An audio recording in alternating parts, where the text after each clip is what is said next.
So we see the site fence up at the front just to ideally keep people out. It's more about implied security than real security, but also just safety to stop people from getting hurt. Hopefully stop kids from coming in and getting impaled on some steel or falling down holes or climbing up scaffolding and falling off that. So as we come in, this is the veranda. The front door's sort of up ahead there. So this is the garage. So we see a concrete slab on ground. It's a sloping site, so it's a very stepped slab. We've got a step up, and this is a door into the side of the garage. This construction here, so this is solid concrete. This particular product didn't work exactly as intended. It was a lot trickier. The formwork itself was a plastic, not very strong, and so it wasn't as consistent. So you can see a little bit of inconsistency, a bit of a wave on the wall. The floor above is timber frame floor. These are high joists, and so in this case we're talking about a piece of treated pine as a top and bottom rail, and then we've got an OSB, orientated strand board web, effectively. So it's like a steel I-beam but made out of timber. This is the garage door. So they weren't awfully concerned about having the plumbing coming below the floor level here. The intention originally was that the plumbing runs would all be running up straight through these. Looking at these timber frames, in terms of technology or the naming, looking at a bottom plate, studs, top plate, and we see here that the top plate is slightly notched. Got noggins in between. In this case, we're talking about 450 centres. Just a temporary staircase, just to make access a little bit easier. The inside of this space has already been lined with villa board, just this is being used as a utility room, and we see some of the electrical roughing going in as well. Alright, let's have a look at this. So the feature of the house has already gone in, so these be exposed trusses, cathedral ceiling. So in this case this is a SIP roof, structural insulated panel. There's a product called Clad. This is Coralink, but the soffit or the underside of the ceiling, it's called, I think it's Lux Line, so it's got a bit of a V groove in it. Yeah, you can sort of see that there. So these trusses are structural. In this case, the trusses are holding these purlins and the ridge beam, which then support the SIP panel. So there's no build-up of multiple building materials. This panel is a ceiling lining, a structural insulated core, and then roof sheeting on top of it. If we look out the window, we can see on the cabana that same roof sheeting, so you can see the edges of the SIP exposed at the moment.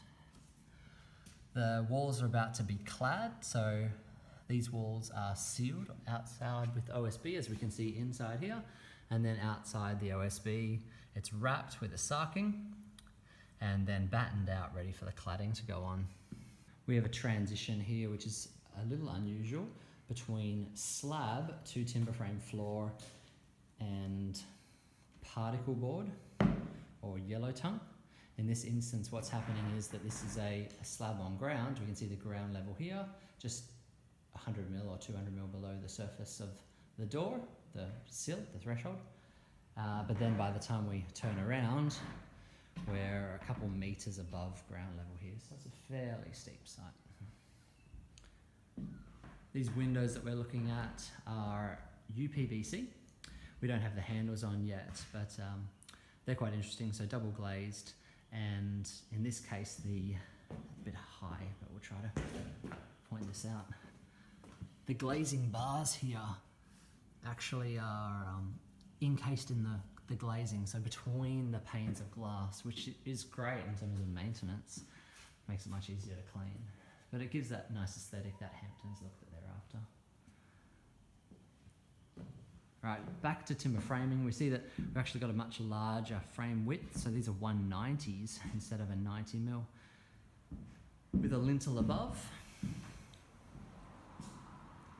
And when we're looking at this, most importantly, what we're trying to get at here is we've got studs that run consistently all the way up, and then we've got extra studs that sit under the lintel to support that. When we come into the laundry, we see we're changing from timber particle board to fibre cement, or compressed fibre cement. In this case, we're talking about James Hardie Skyon Secura. And these are set down, so we see there's a 50mm set down here, which will allow for the waterproofing and the tiling bed, and then the tiles to be consistently running through. Got the pipes in already, and the air conditioning ducting running through here. This one's similar but different, so this is all concrete. In this case, we have the concrete set down in the bathroom, and we see again outside the bathroom. The ceiling was quite low in here, so they've had to have a pretty tight detail in order to get that ceiling flush. And in this case, the ceiling is left exposed over here. This could have been the same on the other side, but they chose to box it in.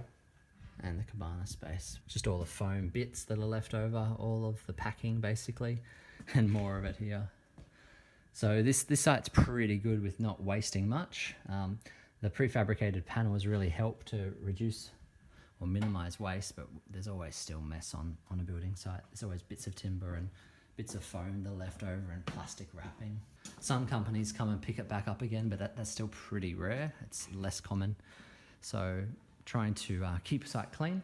They've done a pretty good job here and have never actually needed any skip bins or to take anything to the tip. So they're managing it pretty well on site. And there's the cladding, the wall cladding that's about to go up. We'll go around the front and have a look at some of that that's already been installed. Here we can see the detailing of the window and the cladding around the door and window.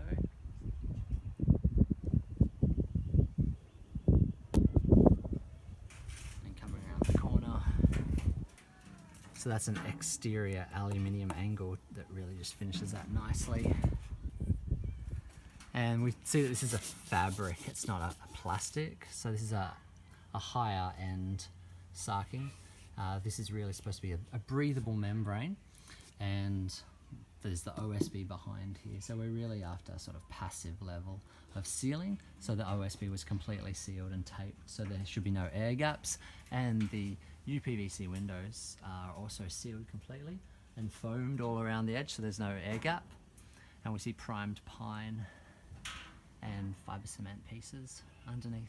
The blue plastic that you see on top of the concrete wall and underneath the timber frame, on top of the concrete slab, and then around again here on top of the wall is termite barrier. This is cordon, and this is intended to stop any termites from coming up through the middle of the concrete up into the timber frame. Now, of course, all the timber frame is treated as well. Just look at the junction here between high joists and LVLs with a big steel beam. So here they're all cut into the steel beam, so the steel beam runs all the way up, but that means we can get a bigger, freer, clear span.